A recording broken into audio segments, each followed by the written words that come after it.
ここは大阪府泉大津市。オーナーたちの自慢のカスタムカー、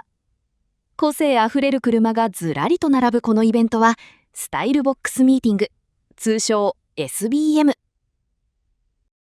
2004年から開催されているこちらのイベントはカスタムカーを所有するオーナーたちの交流の場。その他にもパーツメーカーやプロショップも多数出店しており、お得にお買い物も楽しめます。エントリーカーは400台以上、出店ブースは50社以上。そのイベントに弊社 ユーアイビークルも参加。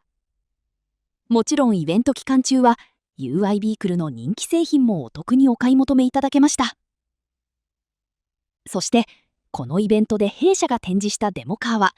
働く人の車をコンセプトに制作したニューデモカー。その名もジョブエース。現場で働く職人たちから直接話を聞き、ユーアイビークルのスタッフが本気で考え抜いた力作です。続いては、イベントで展示していたデモカーやコンプリートカーを数点ピックアップして見ていきたいと思います。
年も大にぎわいだった SBM2026 関西。また次回の開催に向けてユーザーたちは目を引くオリジナルカスタマイズを施行し、今この瞬間も愛車たちは進化し続けているのでしょう。